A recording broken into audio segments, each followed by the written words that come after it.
पंचशील ग्रहण करेंगे।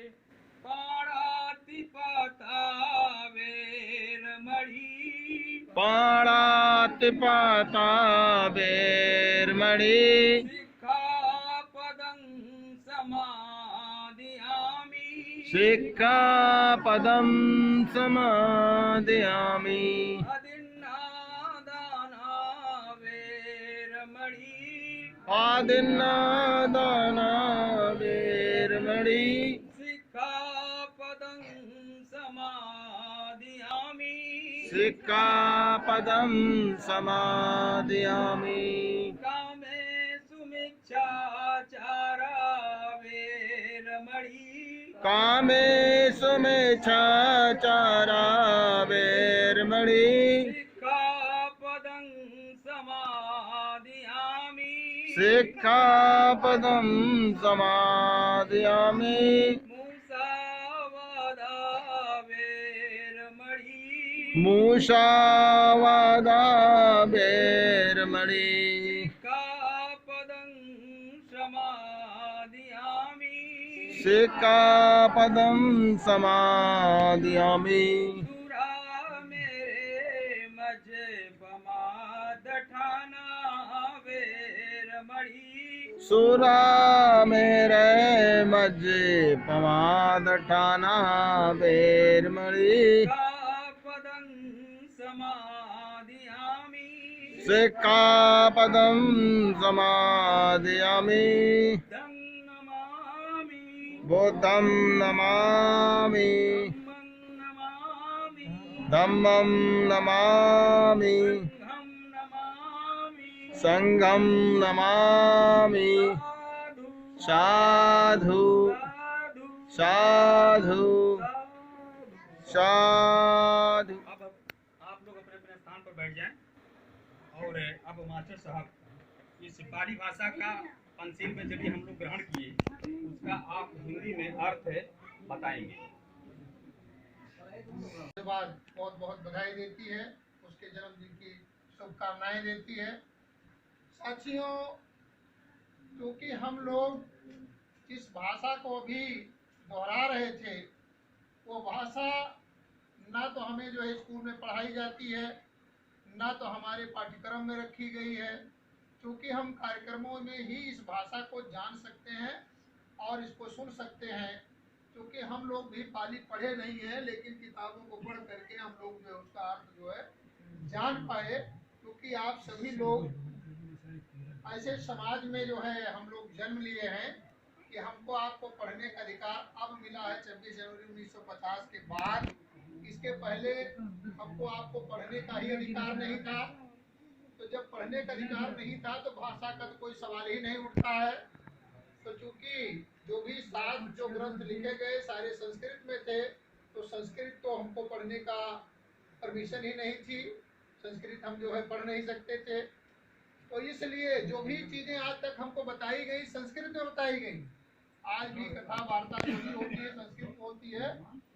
और हम लोगों की जो भाषा है, जो मूल भाषा हम लोगों की है पाली, पाली चूंकि हम लोग जो है जब इस पृथ्वी पर मानव का विकास हुआ तो मानव के विकास के साथ ही साथ पाली भाषा का उदय हुआ। संस्कृत इसके बहुत बाद में आई। जब पाणिनि नामक विद्वान पैदा हुआ तो उसने जो है इसको संस्कारित किया, संस्कृत इसको बनाया, शुद्ध किया। अर्थात जो है दो शब्द जो पढ़े लिखे बच्चे वो जानते हैं, दो शब्द होते हैं तद्भव और तत्सम। एक शुद्ध होता है, एक अशुद्ध होता है। तो पाली हमारी अशुद्ध संस्कृत है और जो है संस्कृत हमारी शुद्ध जो है संस्कृत है। क्योंकि दोनों की भाषाओं में केवल इतना सा अंतर है। जैसे जब हम पाली भाषा में शरणम लिखते हैं तो छोटा सा से लिखते हैं, और जब हम जो है शुद्ध में लिखेंगे तो बड़ा सा से लिखेंगे, लंबी सा से लिखेंगे। तो इसलिए इस पाली भाषा के जो है अर्थ को हमको हिंदी में जो है जानने की जरूरत है कि कैसे हम इसको जो है क्या हम सुने हैं। चूंकि जानना बहुत जरूरी है, खासकर महिलाओं को जानना बहुत जरूरी है। क्योंकि सारी जो संस्कृति होती है उसकी वाहक जो है महिलाएं होती हैं। इन्हीं को जो है हमारा जो दुश्मन है वो इन्हीं को बताता है सारी चीज, और ऐसी भाषा बताता है को समझ नहीं पाती है और उसका शिकार हो जाती है। इसलिए आप इसको जरूर जाने ताकि आप अपने जो है साथियों को, अपनी सहपाठियों को, अपनी जो सहेलियां हैं उनको आप बताएं, जिससे उनको भी उनका भी भ्रम दूर हो सके। तो ये के शब्द मैं बताता हूँ क्या क्या हमने कहा है।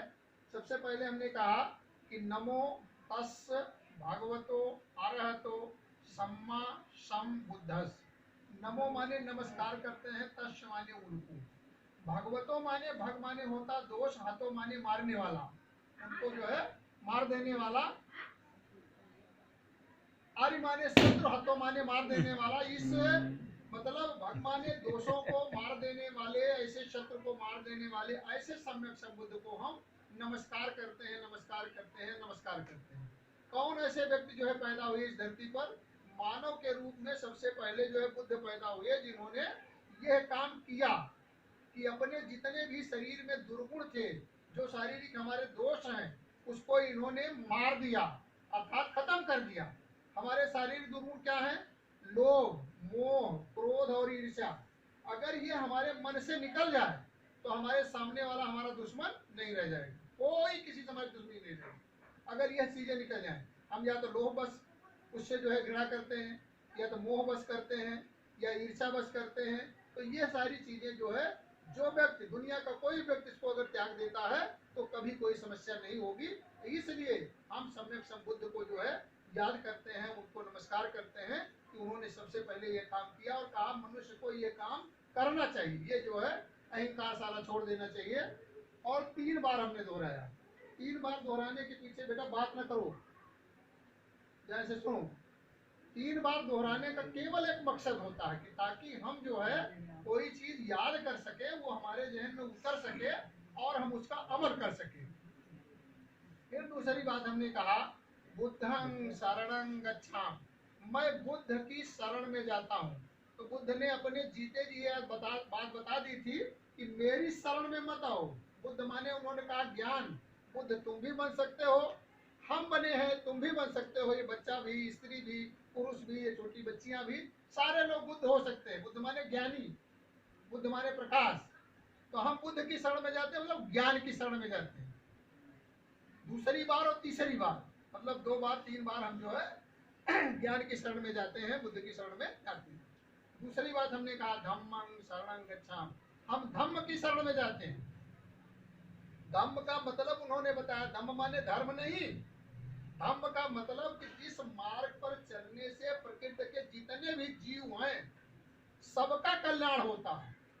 धम्म एक ऐसी चीज है उस पर चलने से मनुष्य ही नहीं सभी प्राणियों का कल्याण होता है, इसलिए हम धम्म पर चलने की शपथ लेते हैं। इसको भी दूसरी बार और तीसरी बार हमने कहा। तीसरी बात हमने कहा संघं शरणं गच्छामि, हम संघ की शरण में जाते हैं। कैसा संघ? संघ कई लोगों का होता है, जुआरियों का होता है, चोरों का होता है, अपराधियों का होता है, बलात्कारियों का भी संघ होता है। लेकिन ये संघ किसका है? मनुष्य का संघ है, और ज्ञानवान मनुष्य का संघ है, जहाँ सब एक दूसरे से प्रेम करते हैं, मिलते जुलते हैं, एक साथ उठते बैठते हैं, खान पान एक साथ करते हैं, तो इनके अंदर कोई कटुता नहीं रहती है। इस संघ का हम निर्माण करते हैं। सारे लोग, हम लोग जो रोज भाषा साहब घर नहीं आते हैं, लेकिन आज इस बच्चे के जन्मदिन था तो हम लोग यहाँ इकट्ठा हुए, इसलिए हम संघ की शरण में जाते हैं। एक संघ बना करके हम ये कार्य करेंगे। दूसरी बार तीसरी बार इसको भी हम कहते हैं। फिर जो है हम लोगों ने कहा कि अब हम पंचशील ग्रहण करते हैं। पंच माने 5 और शील माने आचरण। आचरण मतलब व्यवहार, उठना बैठना बोलना बातचीत करना, ये व्यवहार हमारा जो है कैसा होना चाहिए, आचरण हमारा कैसा होना चाहिए। इसके लिए जो है हमारे आप जैसे नागरिक जो गृहस्थ जीवन बिताते हैं, पारिवारिक जीवन बिताते हैं, उनके लिए जो है तथागत ने 5 जो है शील जो है बताए हैं। जो श्रेष्ठ गृहस्थ हो जाते हैं उनके लिए 8 शील। जो ये चीवर पहन लेते हैं इनके लिए जो है और ज्यादा शील, और जो महान लोग बन जाते हैं उनके लिए 227 शीलों का पालन करना होता है। एक छोटी सी बात आप जान लीजिए कि एक जो है चीवर पहनने वाले व्यक्ति को प्रतिदिन अपना सर जो है अपने आप जो है बाल उसका मुड़ देना चाहिए। मतलब शरीर के, मतलब गर्दन के ऊपर उसके कोई बाल नहीं रहना चाहिए, बिल्कुल नीट एंड क्लीन वो होना चाहिए। अपने हाथ से उसको करना चाहिए, किसी की सहायता नहीं लेनी चाहिए। ये उसके लिए शील है। खाना उसको दिन में 11 बजे के पहले खा लेना चाहिए, 12 बजे के पहले, और 1 बार केवल खाना चाहिए, दिन भर नहीं खाना चाहिए। और वो भी खाना किसी के यहाँ मांग करके खाना चाहिए, एक जगह बैठ के नहीं खाना चाहिए। आज अगर हमारे यहाँ खा लिया तो हमको अगले दिन उसको हमारे यहाँ नहीं खाना चाहिए, अगले घर जा करके खाना चाहिए। और उसके पास सुई होना चाहिए, सुई और धागा होना चाहिए। चीवर माने होता है चिथड़ा, मतलब वो कपड़ा कभी जो है बाजार से खरीद के ना पहने, जो बेकार कपड़ा पड़ा हुआ है बाहर, उस कपड़े को उठा करके उसका जो है चीवर बना करके वो पहने, ताकि उसके दिमाग में अहंकार पैदा ना हो। किसी भी जीव की हत्या नहीं करूंगा। इसका मतलब कि कारण आएगा तो हत्या करूंगा, लेकिन बिना कारण के मैं कोई हत्या नहीं करूंगा। जैसे कोई जानवर हमको मारने दौड़ रहा है तो अपने बचाव में हम उसको मारेंगे,